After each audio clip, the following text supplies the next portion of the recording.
Welcome back to Half the Battle. I'm your host, as always, Daniel Levy, and today we're going to be talking about UFC 283, Glover Teixeira versus Jamal Sweet Dreams Hill for the UFC vacant light heavyweight title, going down this Saturday night. Live in Rio de Janeiro, Brazil, from the Genesois Arena. And I mean, what a main event! What a light heavyweight title fight!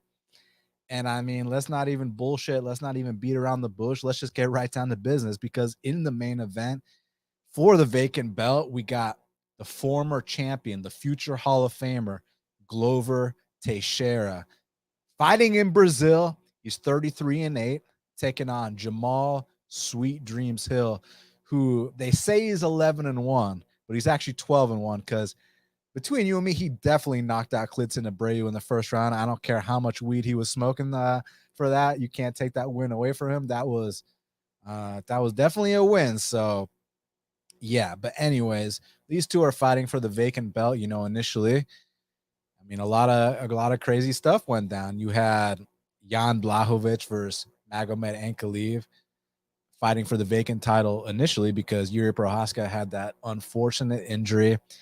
And ironically enough, Magomed and Jan go to a controversial draw. So, you can't turn either of those guys around after a 5-round fight within a month. And what better opportunity to go to Brazil and headline with the light heavyweight title fight. So I'm just so excited. And just these two guys specifically that we have fighting for the belt, I mean, I couldn't think of better representations of the sport and of the division. I mean, with Glover Teixeira, most submissions in the history of the light heavyweight division. And he's a guy that's been paying his dues for a very, very long time. I mean, you guys heard about the visa issues back in the day when he couldn't even come into the UFC. And, he was Chuck Liddell's main training partner. They were always saying like, hey, like this guy could be, the heir to the throne of Chuck. And he couldn't get into the UFC for a while because of those visa issues. So he had to build up his career in Brazil. And then when he finally came to the UFC, I mean, and it was in 2012. I mean, he took the UFC by storm, man, and was going out there beating legends, beating guys like Rampage Jackson, Rashad Evans. Ryan Bader at the time wasn't a legend, but Ryan Bader's gone on to become, a 2-division champ in Bellator. So that's a win that aged really, really well. Beat the Jared Cannoniers, the Ovince St. Preux, who Jamal also beat. But it wasn't until that title run where, after his loss to Corey Anderson in Brazil, like this common theme would happen in all these Glover fights. When he fought Carl Roberson, when he fought Iwan Cutelaba, even when he fought Thiago Marreta Santos, where like he'd get rocked really badly in these fights, but the kind of heart, the kind of determination, the kind of just willingness to overcome adversity and to, finish out his goal, he'd be on the brink of unconsciousness, and then he'd come out and tap these guys out. So you can never question the heart and the determination of a guy like Glover Teixeira. And you just have to give him so much credit, because I don't think people realize he's 43 years old. He's going to turn 44 this year. So, and not only that, but the fact that he already won the belt once in his 40s, and he's got a chance to become a 2-time world champ in his 40s. That's absolutely unheard of. And it just speaks volumes to, obviously we talked about his determination, his heart, and what kind of man he is in terms of a competitor. But what about outside the gym? This is a guy, if you watch the countdown, he's waking up early in the morning.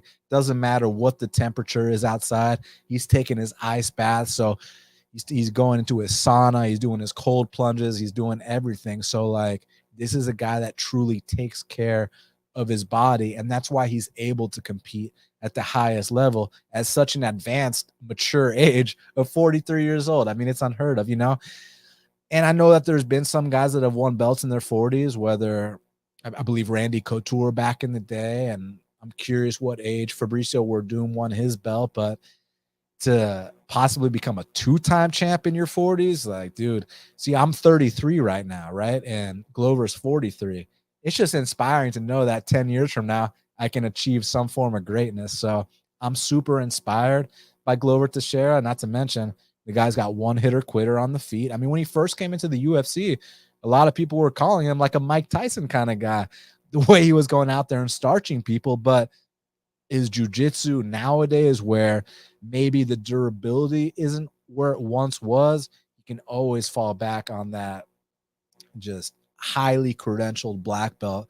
And you've seen whether it was back in the day against Kyle Kingsbury with that arm triangle, that nasty guillotine he had over James DeHuna, where he trapped James DeHuna's arm with his leg to the point where, you know, James DeHuna couldn't even fight the hands on the guillotine. So it was just absolutely nasty. And in 2014, Glover already fought for the belt for the first time against the great John Jones. Didn't go his way, but to pick yourself back up, that happened in 2014, and to make it to a title fight all the way fast forward to 2021 and beat Jan Blachowicz the way he did, got a quick tap out of Jan Blachowicz out of rocking him with a nasty left hook. I mean, like, I don't know what other positive things I can say about such an inspirational figure in the sport like Glover Teixeira. Then the following fight, he puts on the fight of the year with Yuri Prochazka, man. I mean, the Yuri Prochazka and Glover fight, it's not just the best fight of 2022, it's one of the best fights of all time. Like, that fight was just absolutely sensational. So it's a no-brainer coming off of that. Give this guy another title fight, give it to him in Brazil, and could possibly be a send-off. And he's got a tough customer in front of him in Jamal Hill, who someone that I've taken note of from the day he entered the UFC's octagon to now, you know, being a first-time UFC title challenger. And when he first came into the octagon, you know, when he made his debut against Darko Stosic, the reason that he stood out so much. Now, granted, he stood out on Contender Series, but sometimes you guys have seen it many times. Dudes will perform a certain way on Contender Series, but when they get to the UFC, it doesn't quite translate. And boy, did it translate for Jamal Hill when he got to the UFC, because he goes out there in his UFC debut against Darko Stosic, who Darko might have not had the best UFC record, but Darko always put up a tough fight, win, lose, or draw. So he's a tough out, you know, and Jamal goes out there against Darko in his UFC debut. And this dude, we're not talking about flyweight right now. We're talking about light heavyweight. We're talking about the big boys. He attempted 233 significant strikes and landed over 100 of them in a 3-round fight at 205 pounds. Right away, that stood out. To take it a step further, he got taken down 6 times in that fight against Darko Stosic. And a lot of people hold that against him. They say, oh my God, he got taken down 6 times. But what they failed to mention is that he got back up 6 times, which reminds me of a great name, Jose Aldo. You might have heard of him. And one of the things that made Jose Aldo so great, one of the many things that made Jose Aldo so great, was that when people would take him down, he would pop right back up. And that's a great quality Jamal Hill has. Like, we're going to talk about the Thiago Marreta fight where he got taken down 6 times as well. No one can establish top control on this guy. When they take him down, he's popping back up like a cat. He's not freaking out when he gets in bad positions. He's got incredible composure. His defense is there. And, you know, it doesn't hurt to, you know, be an athletic specimen too. And, man, he's a very solid guy. So right off the bat, you see a guy in their debut at light heavyweight land over 100 significant strikes, get back up from 6 takedowns, and it didn't slow down his output at all. So right then and there, I was like, okay, like, yeah, this is a guy that we need to keep our eyes on. Just bottom line. Next fight, goes in there with Klidson Abreu. You know, lands 2 knockdowns in under 2 minutes, right? Gets him out of there right away. And like, Klidson was a guy that went the distance with Magomed Ankalaev. Like, Klidson was known for being a durable guy until the night that he fought Jamal Hill. After that, only 2 fights deep into his UFC career, he's already in a co-main event with former title challenger Ovince St. Preux. Ovince St. Preux is a guy that went 5 rounds with John Jones. Ovince St. Preux has the 2nd most submissions in the history of the division, right behind Glover Teixeira. Glover Teixeira actually submitted Ovince St. Preux back in the day. And there wasn't any, you know, oh man, I've only had 2 fights inside the octagon. Now I'm in a co-main event. Maybe I'm not quite ready. I mean, this guy shined in his big moment, went out there, easily beat Ovince St. Preux. So then they gave him the Paul Craig fight. And I think that was a very, very valuable lesson for Hill. I mean, the fact that you guys remember how much shit they were talking to each other before the fight. They were really going after each other. And Hill, in my opinion, was overconfident. You know, Paul Craig pulled guard. Jamal followed him into his guard. You want to show that, hey, like that John Jones quality where I can beat you at your own game. And unfortunately, it didn't work out for him that night. But one thing that I do take away from that fight, look, that fight lasted less than 2 minutes, but I took a lot out of that. Actually, I took that, like, what happened when Paul Craig put the triangle choke on Ankalaev with 1 second left in the fight. Ankalaev tapped right away. What happened when Paul Craig took a beating against Nikita Krylov and then threw the triangle choke on him? Tapped him right away. What happened when Paul Craig was in there with Kennedy, 2 grueling rounds, and then the third round slaps on that triangle, got the instant tap? What happened when Paul Craig threw up the triangle and got the armbar against Jamal Hill? There was no tap. Jamal Hill said, if you're going to break my arm, I'm going to hit you with my broken arm. Those are the signs I look for when I'm trying to scout a future world champion. Like this guy, like when you saw the way his arm was broken in that fight, like no one would have held it against him if he tapped. No one would have held it against him if he used his other arm to tap, or if he verbally tapped and he's like, yo, okay, live to fight another day. This dude was trying to punch Paul Craig with his broken arm. Like that means that he's literally willing. I don't like talking about the willing to die in their stuff anymore, because after, Damar Hamlin, shout out to him, man. What an inspiration. It just brings a lot of, it just lets you know that you just can't talk like that, because these guys really are risking death in there. So, but what I am trying to say is Jamal Hill is willing to go to the bitter end, and it's going to take a lot more than a broken arm to stop this man. I mean, he was willing to keep fighting. The ref just said, hey, enough is enough. Like, live to fight another day. So thank God to the ref for that. It humbled Jamal. Then he goes out there against Jimmy Crute. Like, I know Jimmy Crute has lost some fights, won some fights, whatever, but no one's ever handled Jimmy Crute like that. Drop him twice in under a minute and starch him that way, break his face. Like, goddamn. Like, I know Johnny Walker, he's taking some L's as well, but who the hell has ever starched Johnny Walker like that? And then the Thiago Santos fight, what you got to understand about that is maybe Thiago Santos wasn't on the best leg of his career, but a lot of the fights he was having were close fights. The John Jones fight, some people actually thought that Thiago Santos beat John Jones. Now, I'm not one of those people, but some people think that. The Alexander Rakic fight was a very close fight. Thiago Santos fought Magomed Ankalaev, and only one person got dropped in that fight, and it wasn't Thiago Santos. But when Jamal went in there with Thiago Santos, I mean, Thiago, who's known for having some of the most knockouts in middleweight and light heavyweight, he wanted no part of the stand-up, man. He turned into a wrestler against Jamal Hill. He felt his presence in there and was like, fuck this. He was down to stand with Magomed. He was down to stand with Alexander Rakic. He was also down to stand with John Jones and Glover. He was not down to stand with Jamal Hill. And Jamal had to dig deep in that fight. And back to 6 takedowns. Jamal got taken down 6 times. Guess what? He popped back up 6 times again, just like the great Jose Aldo. So I think that at this point, he's had the proper experience and seasoning to get to this, to be ready for this big opportunity against Glover Teixeira. And there's questions about, people saying that, well, all Glover needs to do is take him down 1 time and the fight will be over shortly after.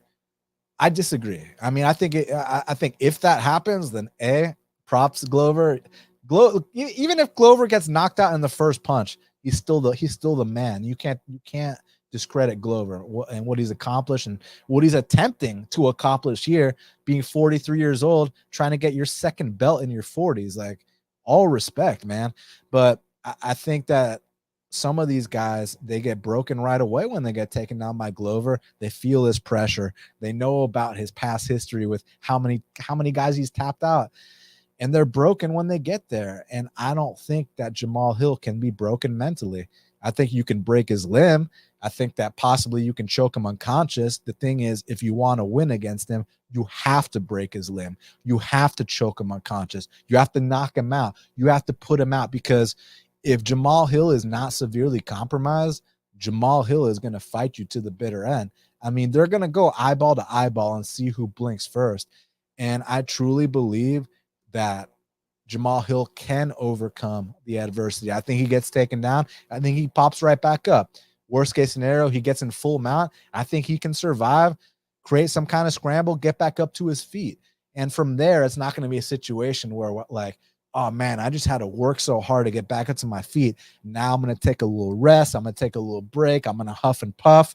And then, you know, my confidence is going to diminish. That's where Glover can take over. That's where the takedowns start to come a little easier.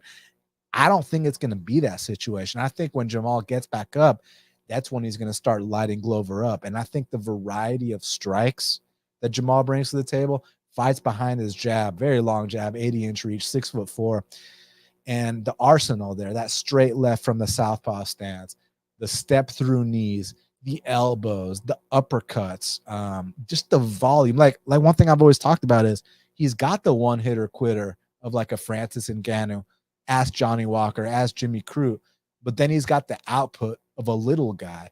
And those are qualities you don't often see at 205 pounds. And that mixed in with the fact that this guy is willing to let you break his arm for glory and he'll keep trying to fight.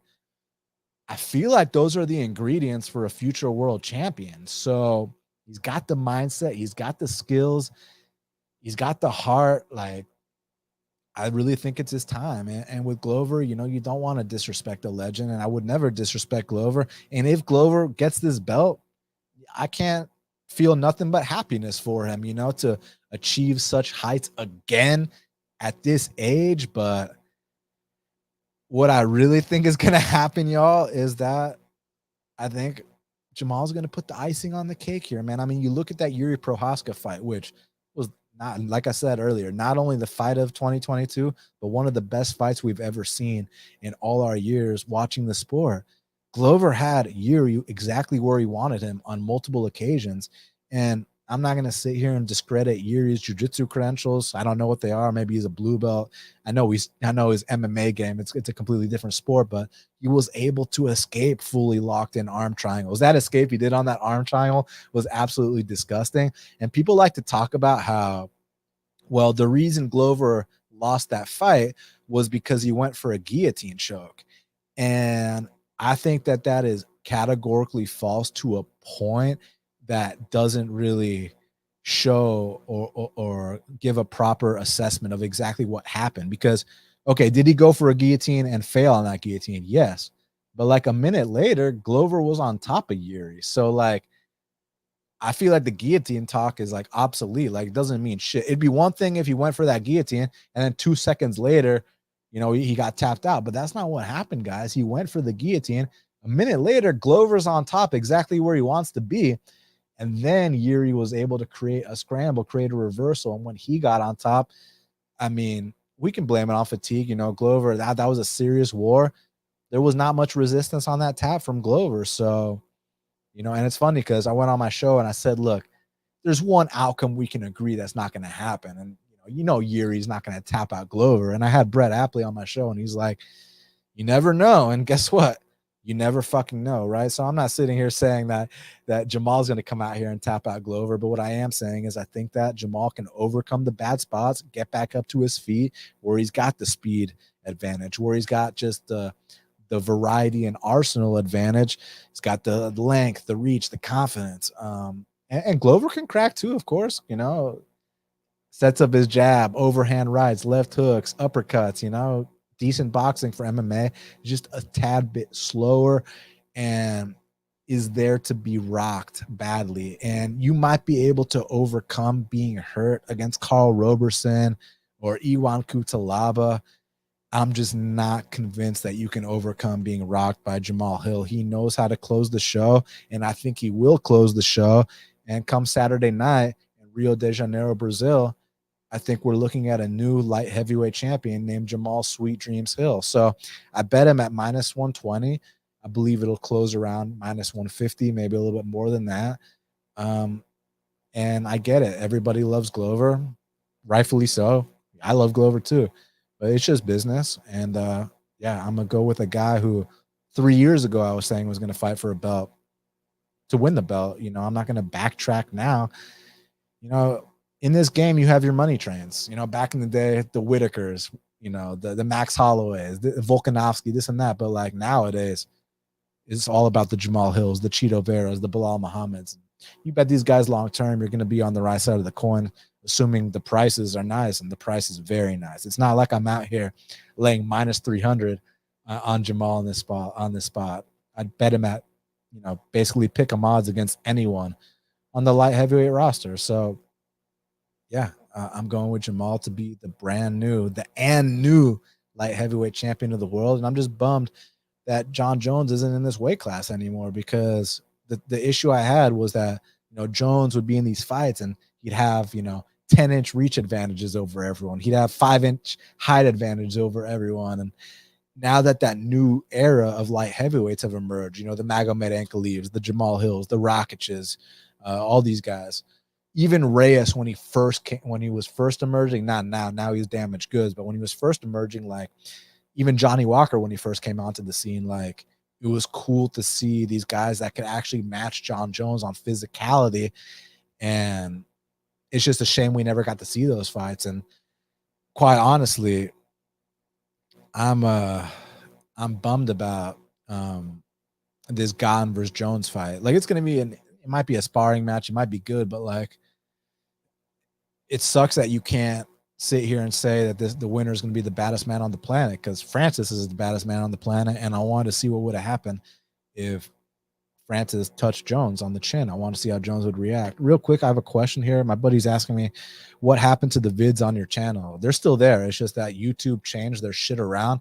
So they have two little sections now, one called videos and one called live. So they moved all my stuff to the live section because I go live and it used to be under the video. So it was like one of those, it was just kind of annoying on their part, kind of confusing. So if you're looking for my breakdowns, just click live instead of videos, and you'll see them there.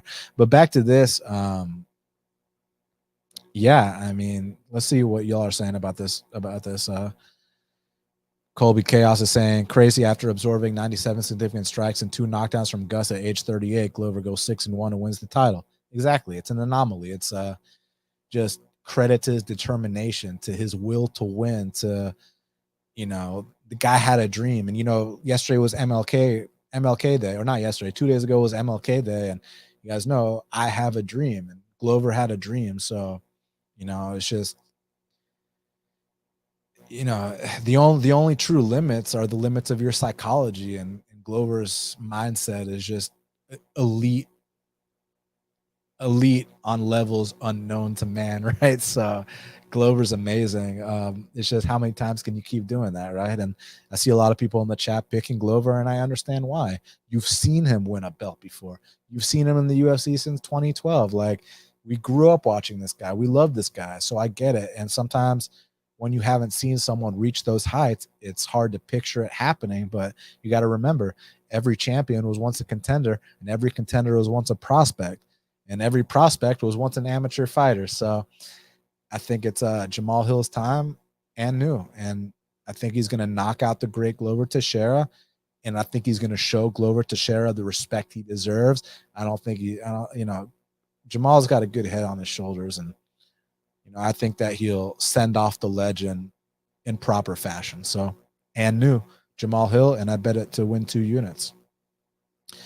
Now, real quick, before we talk about the co-main event, I want to talk about today's sponsor of Half the Battle. So, huge shout out to Brett Apley with DailyFanMMA, who came out here and sponsored today's episode of Half the Battle. So, if y'all have ever been curious to try out Brett Apley's services, we got a great deal here where you don't have to pay shit, and you get his next 2 events for free just to check it out. I mean, that's how confident Brett is that you're going to get something out of his content, that he's literally letting you just come out here.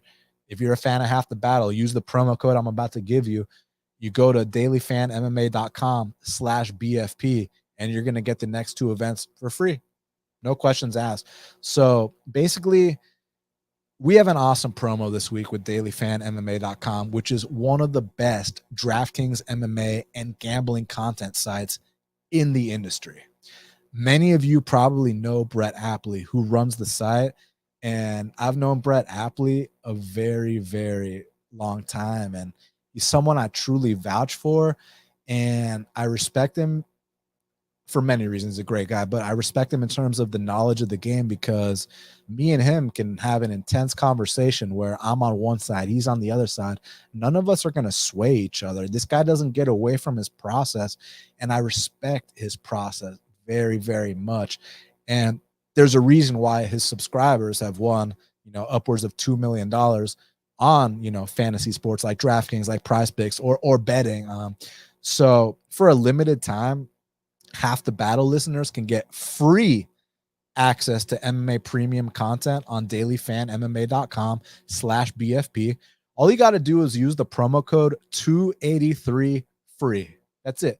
283 free. Just go to dailyfanmma.com/BFP and you're going to get free access to both UFC 283 and UFC Vegas 68 content, which is the event after that. So that includes full written breakdowns of every fight on the DraftKings slate, premium podcast rankings, projections, and more. Plus, if you're feeling frisky and you want, you can also select the lineup optimizer package that comes completely free as well. So that allows you to spit up, up to 300 DraftKings lineups at the click of a button, and it comes built in with Brett's fighter and ownership projections as well. Brett and Daily Fan just crossed $2 million in subscriber winnings. So this is not just talk, and their tools and information are used by pros and beginners alike. And all they want to do is help you compete against the best and hopefully take home that six-figure score. So there's literally no reason not to just try out their content and lineup optimizer for free this weekend. So again, all you got to do is go to dailyfanmma.com/BFP and use the promo code 283 free. All the details are on that link in case you forget. And if you have any other questions, feel free to hit me up or hit up Brett Apley in the DMs on Twitter. So guys, there's no strings attached, no bullshit. Brett Apley is offering Half the Battle listeners 2 free events of his service just by using the promo code 283 free at dailyfanmma.com/BFP. I cannot vouch for this man and his quality of work enough. So I highly recommend y'all take me up on that offer. And if you forget, all the info is in the description. So thank you again, Brett Apley and Daily Fan MMA.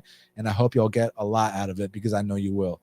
Now, co-main event of the evening, we got the quadrilogy for the UFC flyweight belt.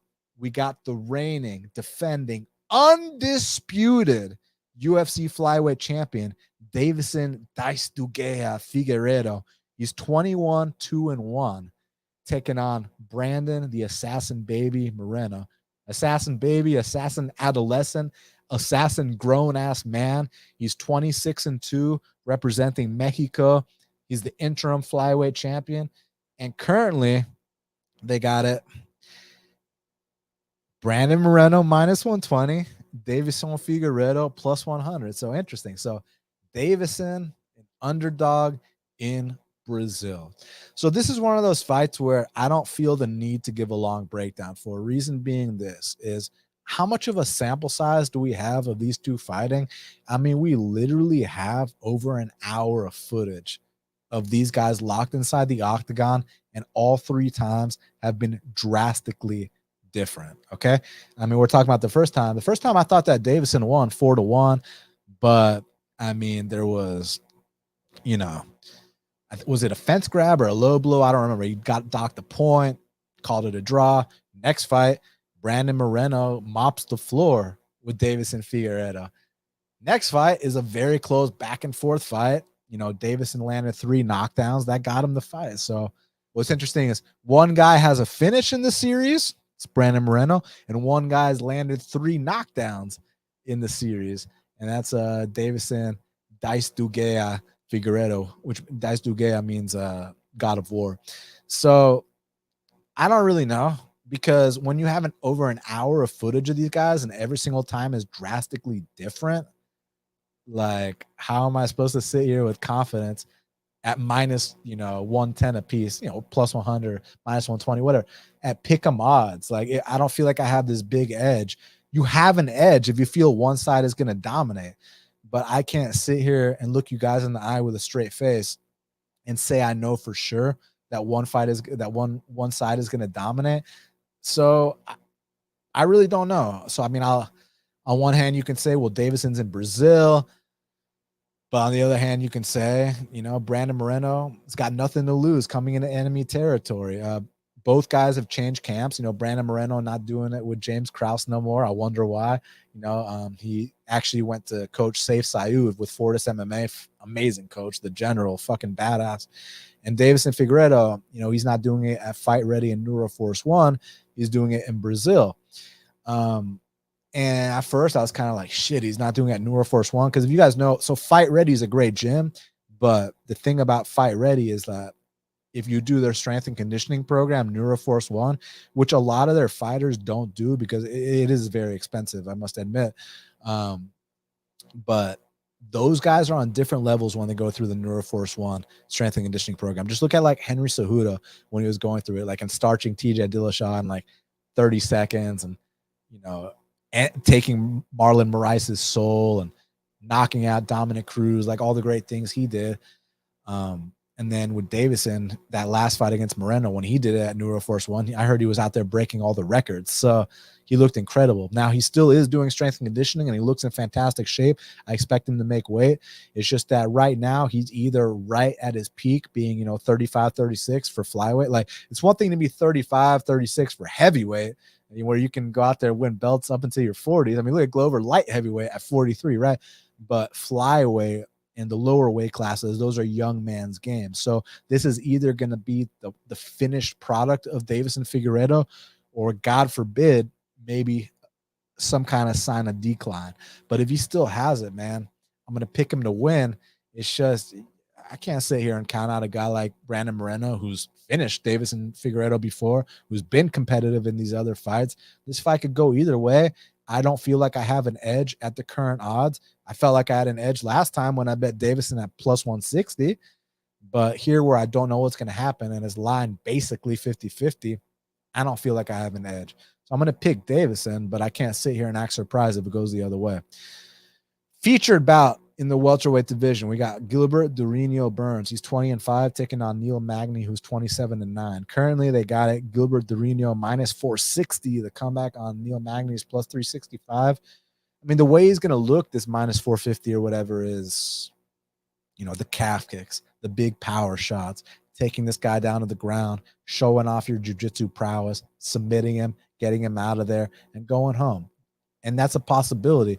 The only thing is that sometimes when Neil Magny doesn't just get rammed through, he's got this way of getting guys to fight his style of fight where they go out there, they start clinching up with him. And because of that size that Magny has, he's massive, has, I think, the second longest reach in the division's history. Used to be the longest, but then Phil Rowe came along, right? And guys just fatigue when they start to clinch up with Neil Magny. Like, I remember when I bet on Robbie Lawler and Li Jingliang and Daniel Rodriguez to beat Neil Magny. And these guys are known for banging. These guys are known for knocking people out. These guys are known for boxing people up. And they were out there trying to clinch with Neil Magny, and they're gassing out 2 minutes later. It's just, people fight uncharacteristically when they go in there with Neil Magny. So I think if you got the early odds on Gilbert Durinho, that's one thing. But at these odds, it's a dog or pass situation. But I'm going to go with Gilbert Durinho. I still think he can make it look easy. It's just that if he's not able to get these takedowns, chop him down with calf kicks, or hurt him badly with big punches, and it becomes an ugly clinch fest. Gilbert's gassed in the past, and Magny just has a way of, Magny's got the most wins in welterweight history, more than George St. Pierre, which is crazy. Never thought I'd say that. So at these odds, dog or pass, pure pick Gilbert Burns. Next up in the flyweight division, we got Jessica Andrade, the former champ. She's 23-9, taking on Lauren Murphy, who's 16-5. Currently, they got it another, minus 470 to come back on. Lauren Murphy is plus 375. So another wide line, not really any value on Jessica.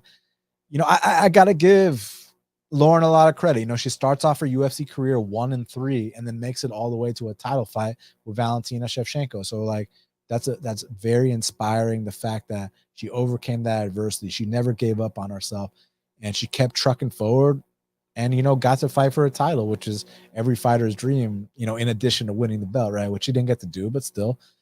And now against Jessica Andrade, the thing about Andrade is one thing I've always talked about in the women's divisions is that not a lot of these ladies are known for that one punch knockout power. So, you know, when you bring that to the table like Jessica does, plus the way she's able to pick these girls up, you know, walk them across the cage like Matt Hughes and slam them down, that physicality goes a long way. So she might not block, but she might block punches with her face, but when it's her turn to deliver, you know, these girls feel it. And I think Lauren Murphy's going to feel it Saturday night. So I'm going to go with Jessica Andrade to probably cover her price tag here.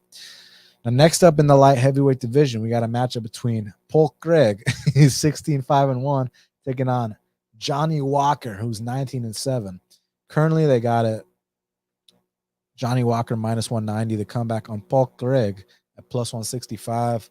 It's a tough one because it's like, dude, when Johnny Walker first came into the UFC, I thought he was the guy that was going to give John Jones a tough ass fight because, like I was telling y'all, you know, this new generation of light heavyweights, like John Jones isn't going to have those 10-inch reach advantages anymore.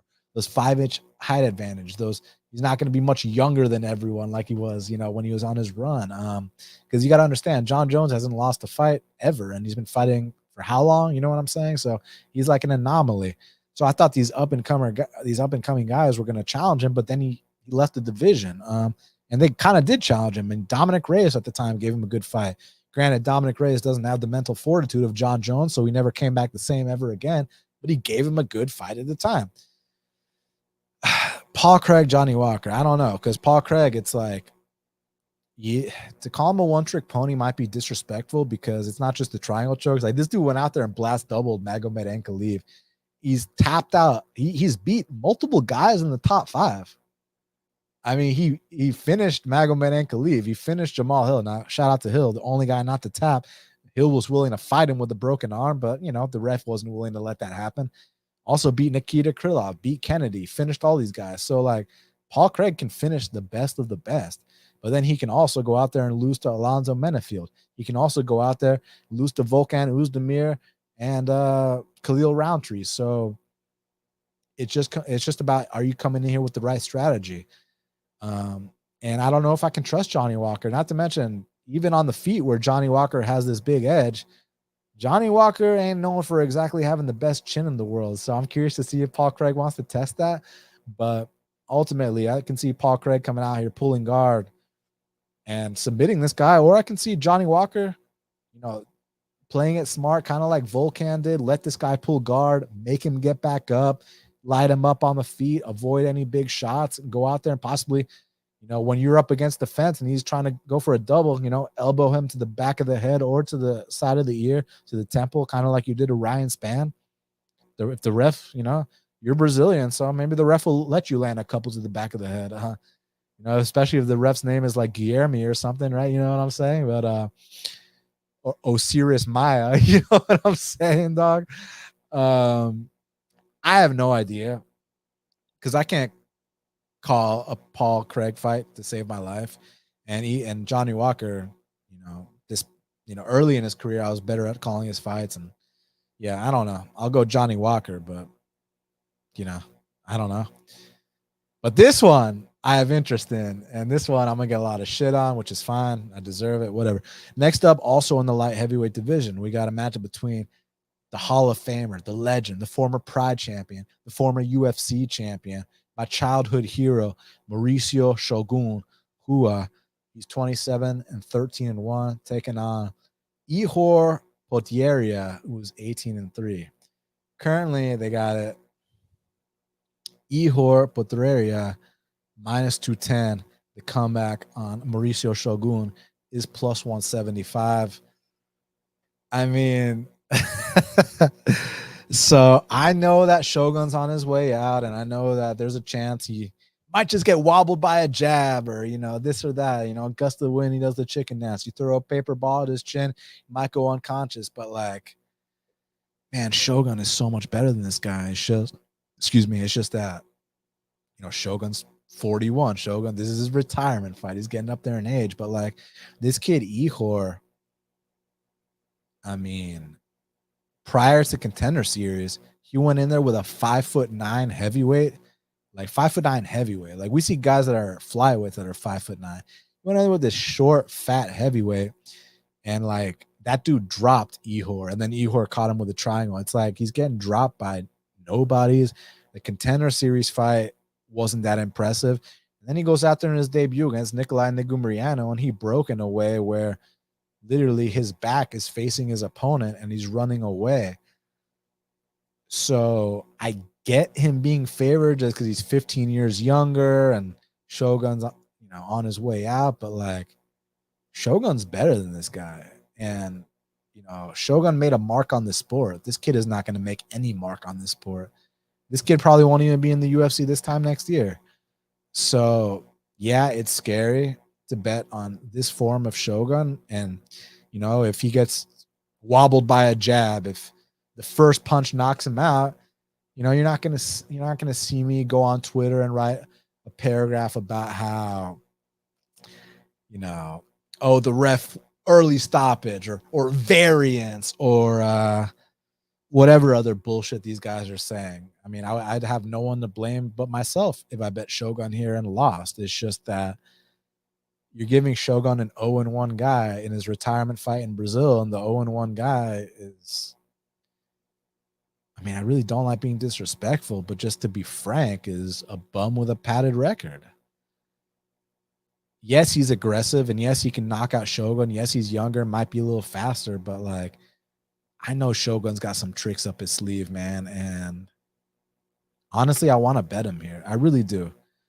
Listen, if I got to take an L here, I'll take it like a man, but this is probably one of the last times you're going to get plus 175, plus 180 odds against, a very low level fighter like Ihor, who I really don't understand. Like, again, I'm trying to say this as respectful as possible, but I'm not sure what he really brings to the table besides, he's crushed a couple cans, and as soon as he got to step up in competition, he looked terrible. And when he was crushing those cans, he was getting dropped by those cans.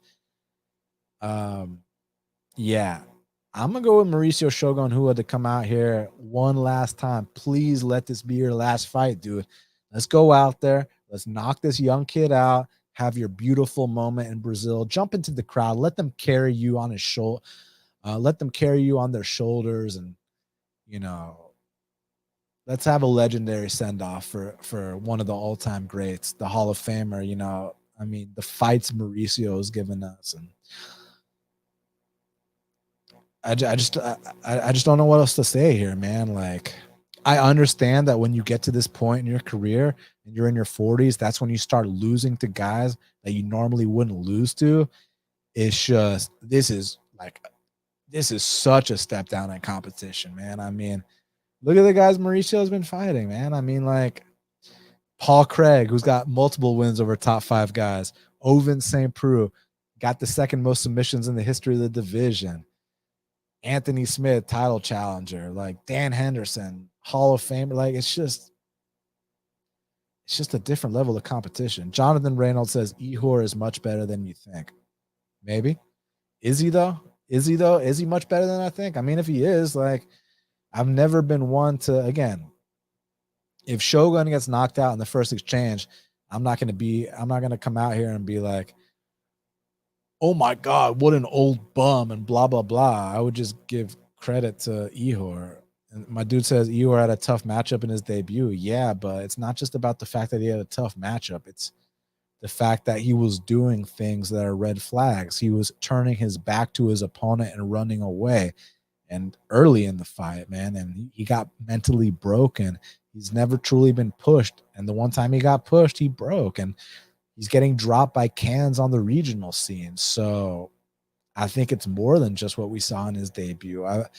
There hasn't been anything that's impressed me about Ihor It's just that we got to accept the fact that he's, 15 years younger, and that might be enough to beat Shogun. But I think Shogun might have one last trick and one last ace up his sleeve for this kid. At least that's what I'm hoping for. And at these odds, I might be willing to take the chance. I haven't yet. I've bet, 3 things so far on this card, and this might be my 4th. And, it's an idiot or genius spot. If I lose, I look like a complete moron. How could you bet on someone on their retirement fight or their current form? I get it. And if I win, then I was right that, this dude, Ihor, I hate saying UFC fighters suck, but for UFC caliber standards, this guy does not belong. So my boy Andy says, I was there live, Dan. I can back you on this. Dude broke 50 feet in front of me. Yeah, I mean, he did. But anyways, I got Mauricio Shogun Hua to knock this kid out. Now, next up in the middleweight division, we got a matchup between Gregory Hobocop Rodrigues. He's 13-4, taking on Bruno Ferreira, who is 9-0. Currently, they got it Gregory Hobocop minus 305. The comeback on Bruno Ferreira is plus 255. So, yeah, like obviously, Robocop should be favored. The experience, you guys know him a lot better. He's kind of, heading towards the top 15. But this kid, Bruno Ferreira, can bang, a lot of knockouts on his record, just a ball of muscle, a guy that's going to come out there and throw down. And the thing about Gregory is he's got a lot of tools, but he doesn't always use all his tools. Like in that fight he had against that 6-1 kickboxer, Armin, like who cares who you scored that fight for? The fact is he could have made that a lot easier on himself than he did.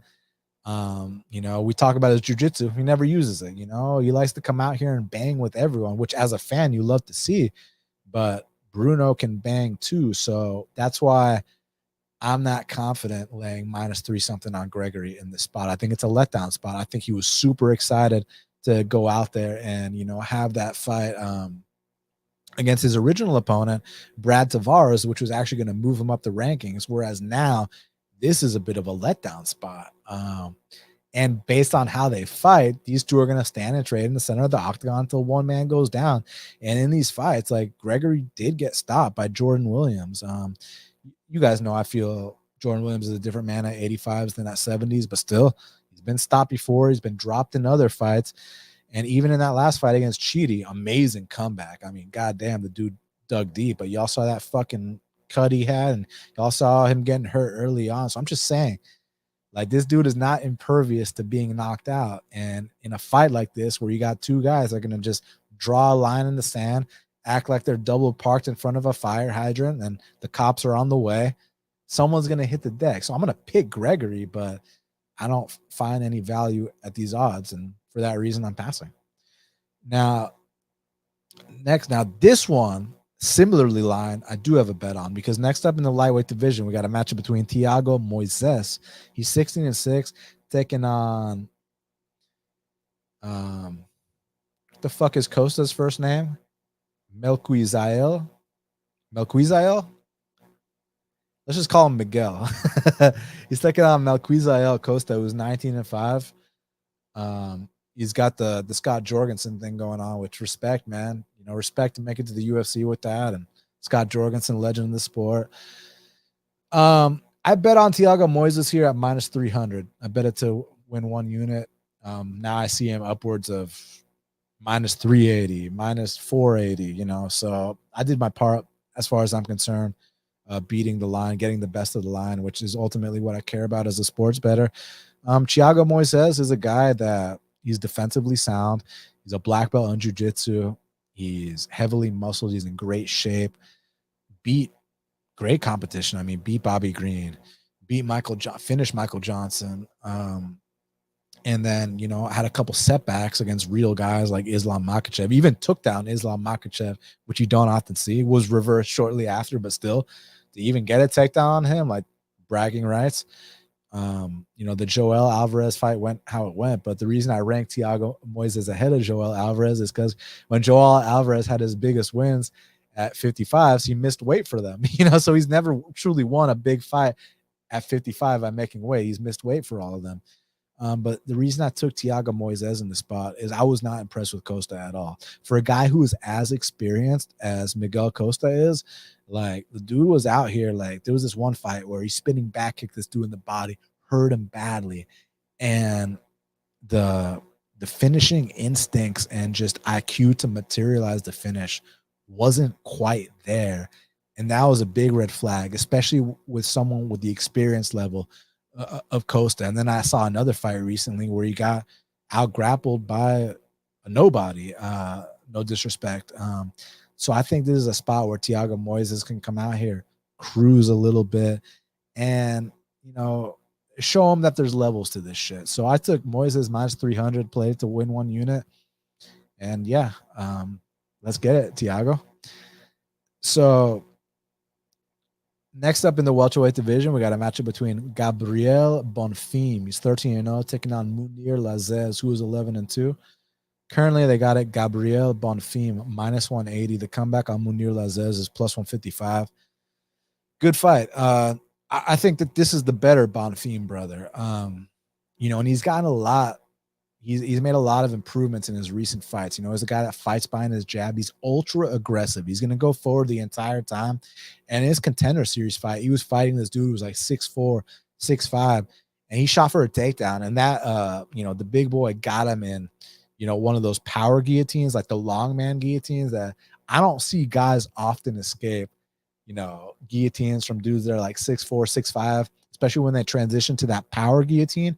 And the way that Gabriel was able to pass guard to the opposite side and then turn it into a Von Flue choke, like that was some advanced shit. And that was also beautiful and perfect timing, because 1 second too late, he's getting tapped out with that long man guillotine, with that power guillotine. So the fact that he escaped that against a 6'4" guy is one accomplishment on its own. But to turn it into a Von Flue choke, hey kid, that was beautiful. I've also seen some other nice submissions from him. I guess my issue is that sometimes in how aggressive he is, he leaves a lot of openings.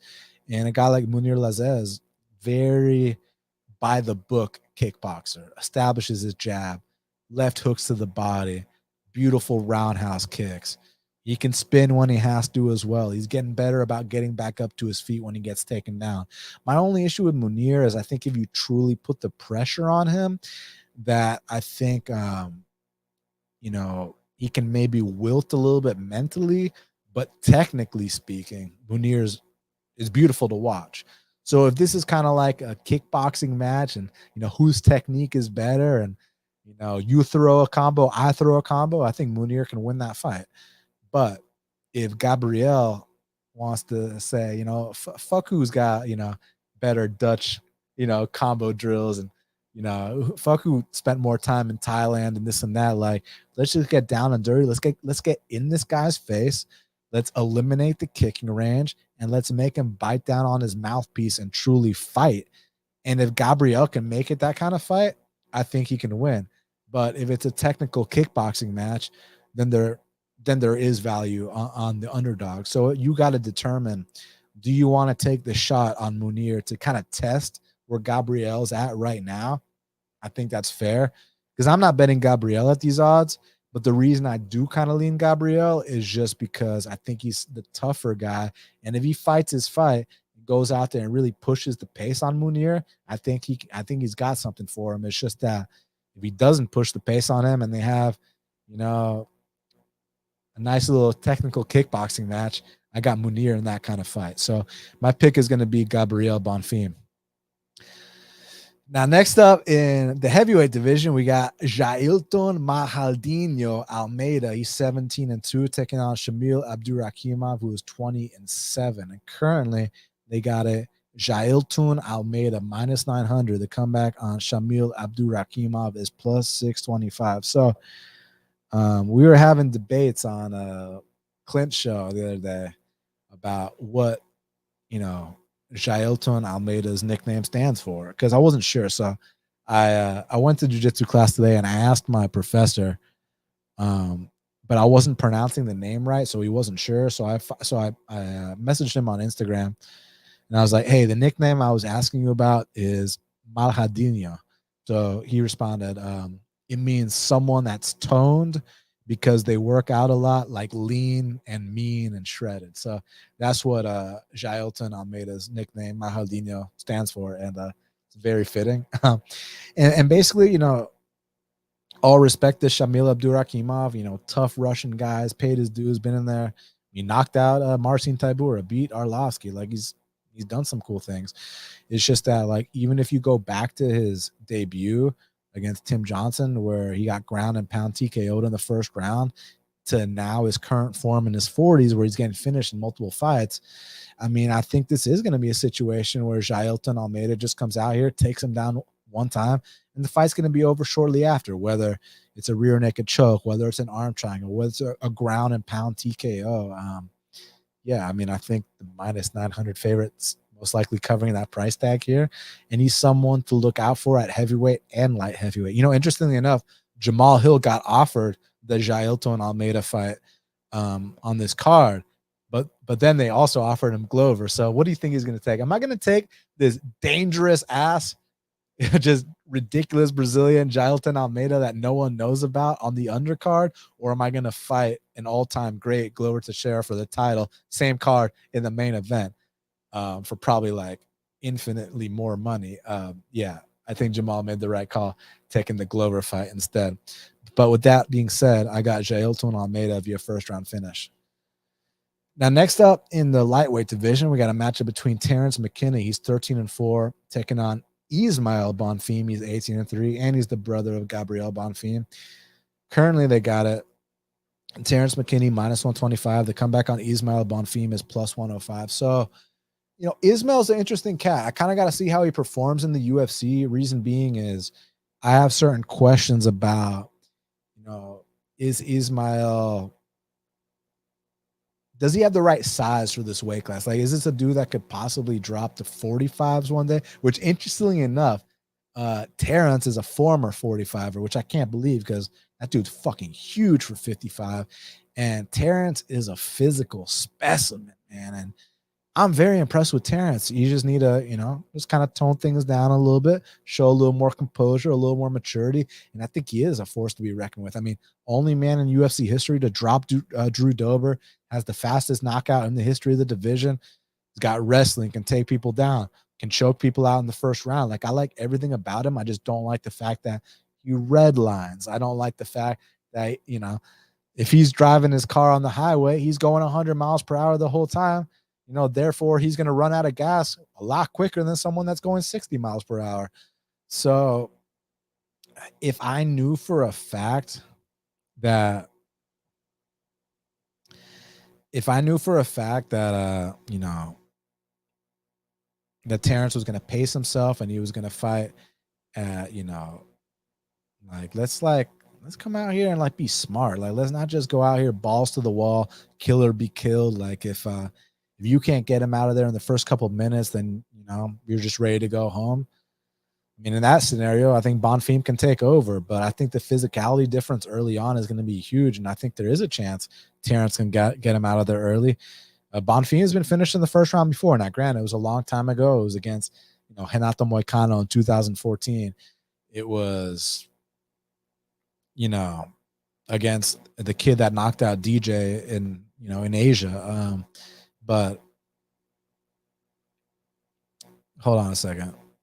Okay, is this dude talking? Does this dude need the cone on his head, telling me I got mic issues, or is it really true? Y'all let me know.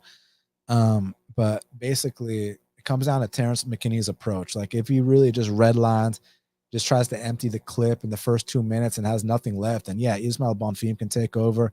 You know, just like his brother, sets up that jab. You know, decent boxing for MMA standards, experience. But if Terrance can fight smart here, he's way too physical for this guy. He's way too powerful for this guy. And I think he might be able to do his front running performance and get that first round finish. But man, if you can show me composure, if you can show me maturity, I think that Terrance can win extended fights. It's just that since we haven't seen it yet, you can't count on it. But like, at some point, like, you'd hope this kid would learn his lesson. So I'm going to pick Terrance McKinney, but the reason I can't bet it is because when he comes out here and pulls another stunt, you got no one to blame but yourself. So pick is Terrance McKinney, but it's a pass. But speaking of stunt pullers, because I got to bet on this next fight on a stunt puller. In the welterweight division, we got Warlley Alves. He's 14-5, taking on Nicolas Dalby, who's 20-4. Currently, they got it Warlley Alves minus 125. The comeback on Nicolas Dalby is plus 105. So I bet on Warlley Alves here. I put 2 units on him at plus 125. Currently, he's minus 125. So already, as a betting man, I did my job, beat the line by a mile. And if you do that 9 out of 10 times, you will be on the right side of the coin. So even if Warlley pulls an absolute stunt, obviously I'd love to win every single bet. Who wouldn't? But since you know that that's kind of impossible, you got to do certain things that'll put the odds in your favor. And I think beating the line by a mile and consistently beating the closing line are some of those things that are going to give you an edge, when you look at a big sample size, which is what I have and which is what I'll continue to have. So the reason I took Warlley Alves here at plus 125. So you can call Warlley Alves hit or miss, and officially he is hit or miss. He is a 50-50 fighter, but which kind of guys beat him and which kind of guys does he beat? So you look at his last fight against Jeremiah Wells. I mean, Jeremiah Wells, faster, more explosive, harder hitter, just operates on a different frequency than Warlley. I mean, is Nick Dalby fast, explosive, and powerful like Jeremiah Wells? No, he's not. The last loss before that, Randy Brown, where Warlley was doing pretty good up until the loss, but it's like, does Dalby have the physical attributes of a Randy Brown? Is Dalby on his way up to the top 15 like Randy Brown? No. But then in between those fights, Warlley ran over Mounir Lazzez, who was a step down in competition. And I think Nick Dalby's a step down in competition. Like if I had to create the perfect guy for Warlley Alves to beat, here are some of the qualities I need. I need someone who's getting up there in age. Well, Nick Dalby's 38 years old. I need someone who consistently gets hurt badly early on in fights. And I mean, how many times have we seen Nick Dalby get dropped in the first round by Darren Till, get dropped in the first round by Pete Sabata, get badly hurt by Zach Cummings, be the only man in UFC history to get finished by Jesse Ronson like he did in the first round. So, Bonnie, get up on the couch. Get up on the couch. So right away, there's that. And then there's also, I need someone with shitty takedown defense. Nick Dalby, you saw Claudio Silva taking him down at will. I need someone who's a bit on the slower side. Nick Dalby fits that bill. So this just sounds to me like the exact opponent where Warlley Alves can do his front running, where Warlley Alves can go out there and get that first round guillotine, get that first round knockout. The only thing is, what's interesting about Dalby is back in his day, he's got some really good wins. I mean, he beat Zaleski in Brazil, by the way, beat Daniel Rodriguez, controversial or not, beat Alex Cowboy, also controversial if you talk about that third round stand-up the ref gave him, but whatever. But then he'll also be the only man to get finished by Jesse Ronson. You can bring up steroids all you want.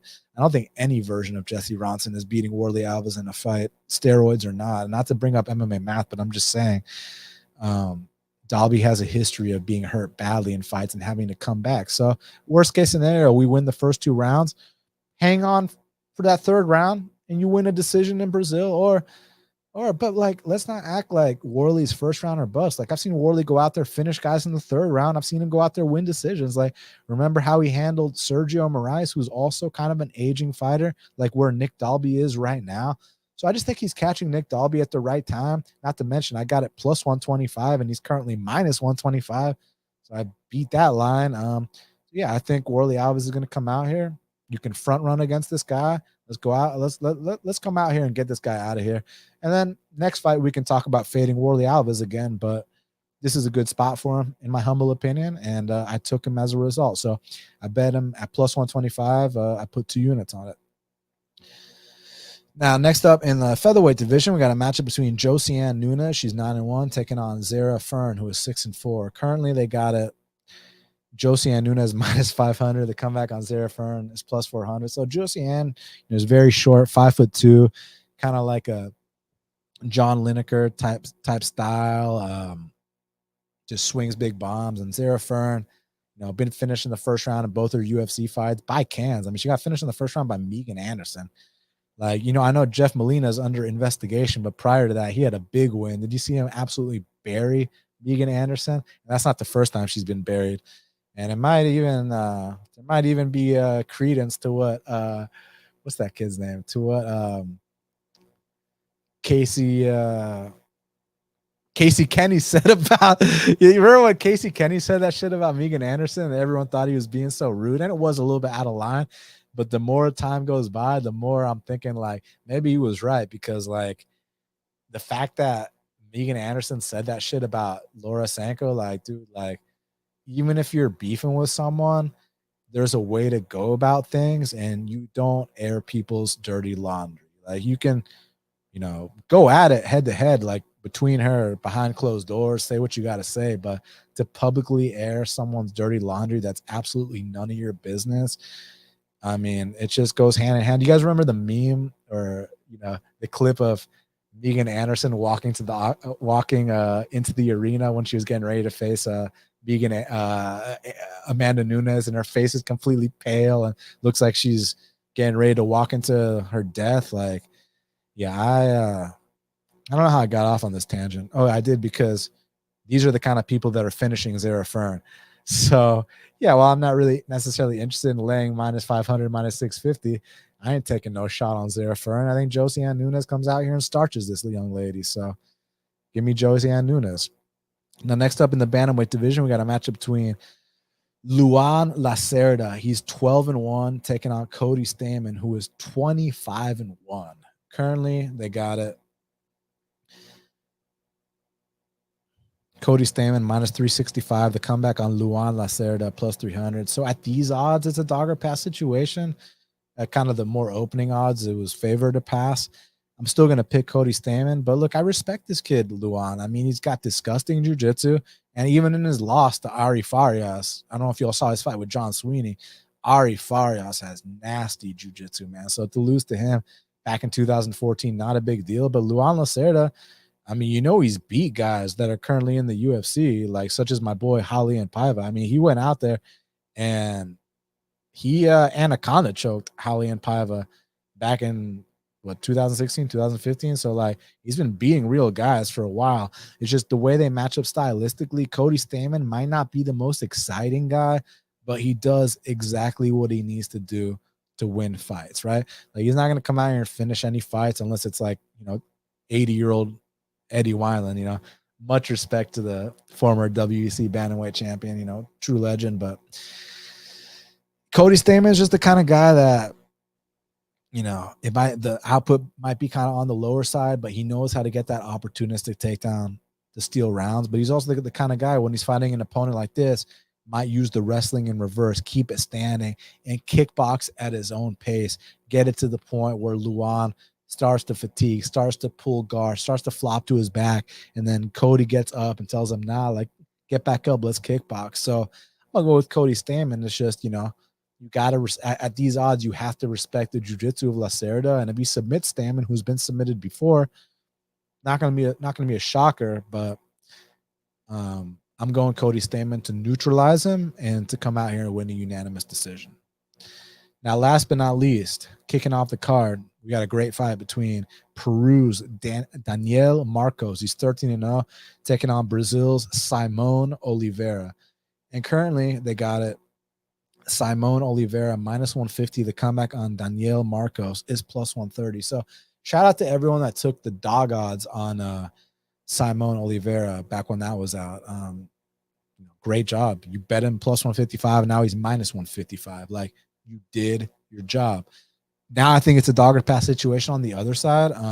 What I like about what I like about Simon I keep fucking up their names. What I like the most about Simon Oliveira, he's got a disgusting guillotine choke, and I'm a sucker for that guillotine choke, man. I mean, especially if you got a good one.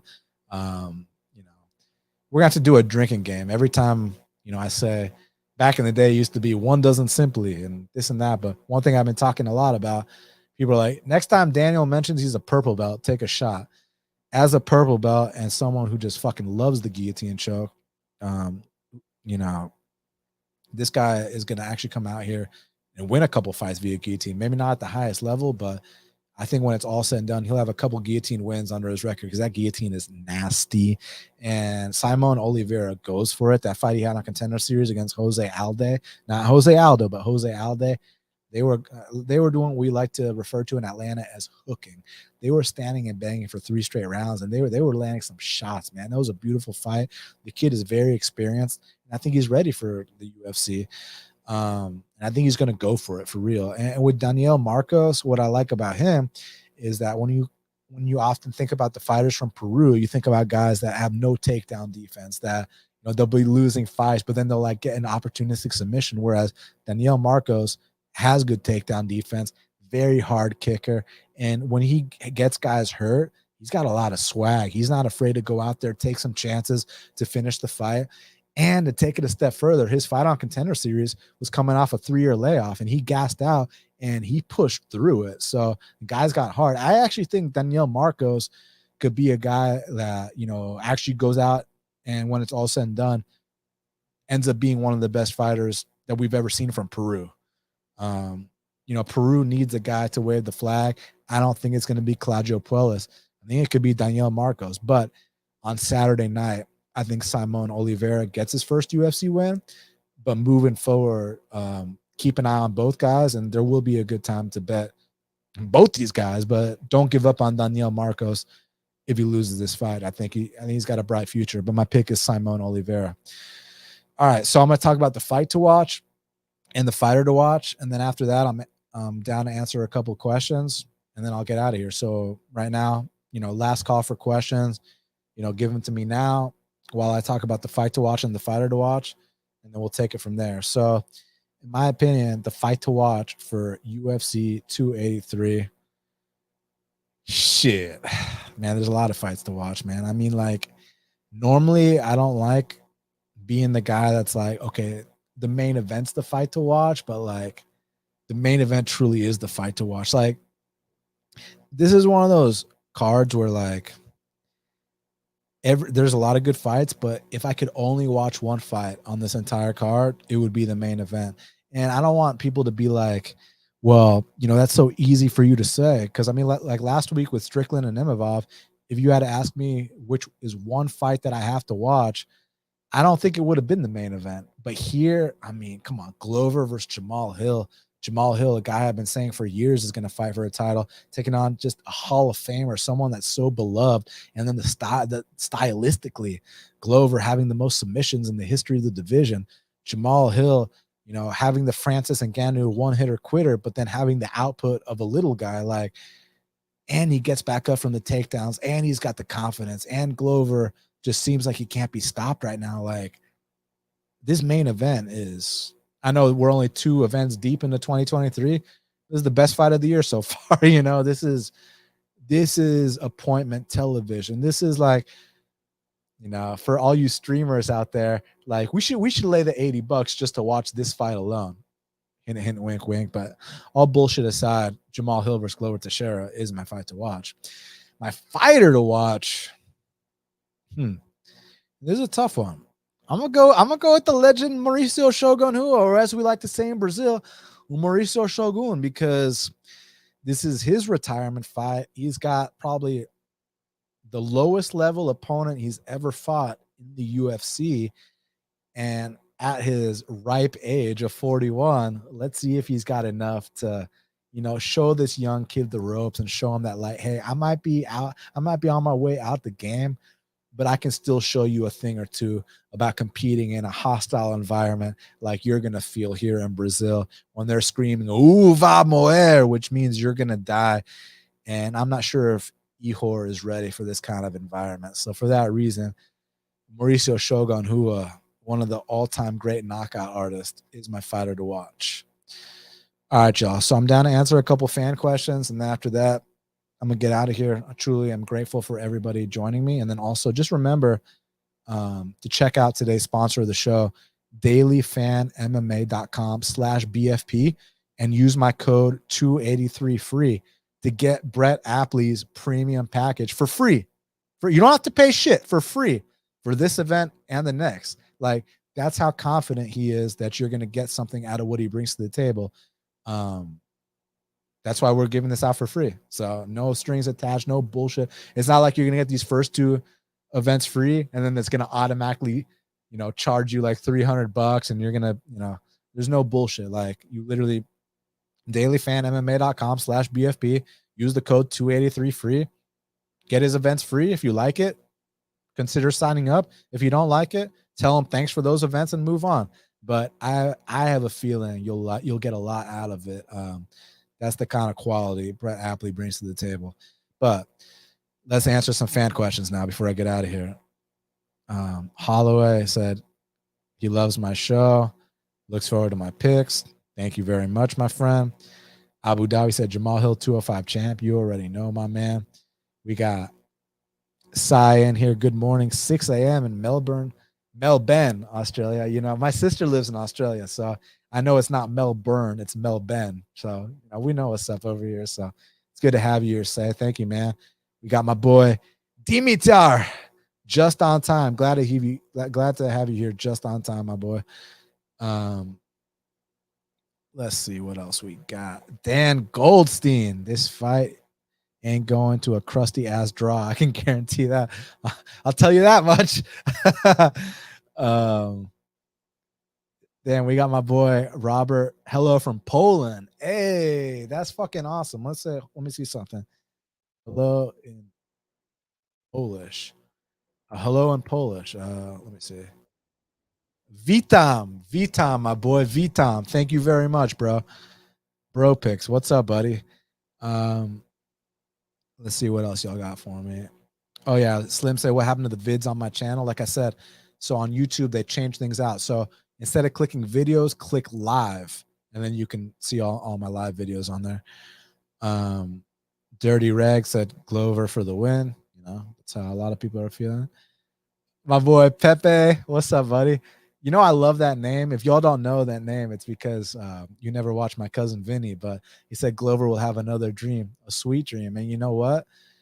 We got to lift this guy's spirit up if he doesn't get the belt. And, we give him the proper send off like the legend he is. We put him in the Hall of Fame and we praise this man. And we got, it's just business at the end of the day. That's it. Let's see.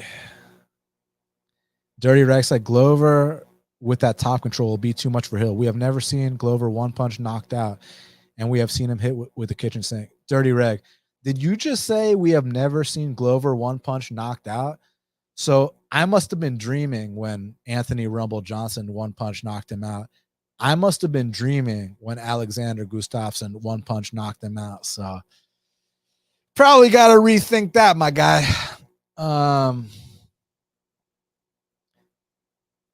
Frank says brain says Hill, gut says Glover. Well, from now on, I want you to track your, from now on, let's get in 100 fight sample size. Let's see what your brain says and let's see what your gut says. And at the end, tell me which one's more correct. Let's see. Dan said, I've got to go to the gym. We'll watch later. Hopefully we'll get a little Megan Anderson slander at some point. I appreciate that. Hey, everybody hit the like button and hit the subscribe button. I truly appreciate that. And then after this video is over, leave me a comment. That means a lot to me when you guys do that. So thank you very much. Andy said, great pod with Clint the other day. Thanks, man. I'm glad you were able to check that out. I had a lot of fun doing that. Valerie said, hey, Dan, what do you do for your main hustle? I don't know about main hustle, but there's a lot of hustles. I don't know if jack of all trades is the right way to describe it, but like it's important to have multiple streams of income, man. You can't just rely on one thing. So whether it's the podcast, whether it's the real estate, the sponsorships, the, teaching kids jujitsu classes, like whatever, like you got to do what you got to do. To put food on the table and to provide and give back. And yeah, so there's a lot of things I do. Let's see. Jake's asking me, what are my thoughts on the money coming in on Moreno? Yeah, I mean, Moreno's a fucking awesome fighter. So I understand why people, are betting either side. They're both such studs. So, Dirty Reg said legends go out on stretchers. True, but like legends usually don't fight 0-1 guys in their retirement fights. They usually like fight like Frankie Edgar fought Chris Gutierrez, who was like on an 8-fight win streak, who was going to the top 15. Ihor Potieria is not going anywhere near the top 15. Let's see. Cheese Slab said Bruno got balls taking the RoboCop fight. Fuck yeah, he does. And RoboCop's got balls taking the fight too, because he's got a lot to lose. Let's see. Doughboy, what's up, Doughboy? He said Alves is a solid dog. He says Lazzez at dog odds, Colby at dog odds, and he loses as the favorite. History works in your favor. Interesting. Hopefully, I'd love for history to work in my favor. Dirty Reg's a great show. Thank you. I appreciate that. All right, 3 questions from Taylor. He said, "Are we all going to hammer Fiziev at plus 160?" Firstly, where the fuck is Fiziev plus 160? I highly doubt Fiziev is plus 160. 2, he said, what round does Amanda finish Aldana? I don't know. 3, how do you like Yan versus Merab? I love Yan versus Merab. Just need to see some odds and need to confirm it's 5 rounds. How do I line it? I don't know.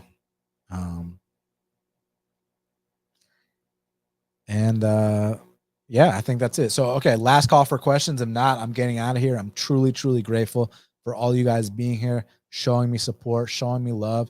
And let's win this weekend, man. Let's have a good time. Enjoy some. This is really a good fight, a really good card that I'm just, very ecstatic for, man. I mean, like Glover versus Hill. Yeah, I can't wait. The rest of the fights are good, but that main event, that's a special main event. So, man, I'm excited for that. And that's all I got to say. So, guys, thank you so much for all your support you've shown me. You can follow me on Twitter at BestFightPicks. Oh, yeah, one announcement. So, obviously, I already talked about how, the DailyFanMMA.com/BFP. Use the code 283 free. Get Brett Apley's premium package for free for the next 2 events. No strings attached. All the info's in the description. Make sure you take advantage of that. Now, this Sunday, so y'all know how Saturday is the flyweight title fight between, Davison Figueiredo and Brandon Moreno, the quadrilogy. So I've been teasing for a while that I want to do a Twitter space, right? But there's a lot of Twitter spaces that kind of do the same thing. They kind of just break down fights like we break them down, which is cool. Awesome. But I already break down the fights here, so I don't need to do it somewhere else. So what I was thinking was this. I think that the flyweight division is one of the most underrated divisions in the sport, and just in terms of excitement, in terms of technique. And I think that these guys don't, have the light on them like they should. And I kind of want to bridge the gap between the fans and the fighters. So what I'm doing this Sunday at 7 p.m. Eastern time, the day after the Davison and Brandon fight, is I'm going to do a Twitter spaces, and I'm going to get, a few badass flyweights to join me. And, we're going to try to, set up some fights between them. We're going to get them talking shit. And then afterwards, we're going to let the fans come on there and interact with the fighters, ask them questions, just be respectful. We're going to have Tim Elliott. We're going to have Cody Durden. We're going to have O'Day Osborne. We're going to have Nate Manis. We're working on a couple others. Hopefully we can get Mokaev in there. And Mokaev and Durden are like good friends, so you don't have to worry about anything being awkward there. But like, if I have Tim Elliott on and it's your turn to ask a question, don't be that dick that's like, oh, that's like asking him about James Krause. And if one of the guys coming off a knockout loss, don't be like, what was it like getting knocked out? Don't be a dick. But I do want to bridge the gap and have the fans come out here and ask these flyweight fighters questions and interact with them and just bridge the gap and let the fans and the fighters interact. And I think that would be really cool. So that's going to go down Sunday at 7 p.m. Eastern time. Just look out for my tweet to finalize those details. So thank you guys again for all your support, all your love. Truly grateful. Hit the like button, hit the subscribe button, share, comment, retweet. All those things you do go a long way to help the show grow. And thank you again. So I'll see you guys very soon. Good luck this weekend. And until the next time, let's cash these bets.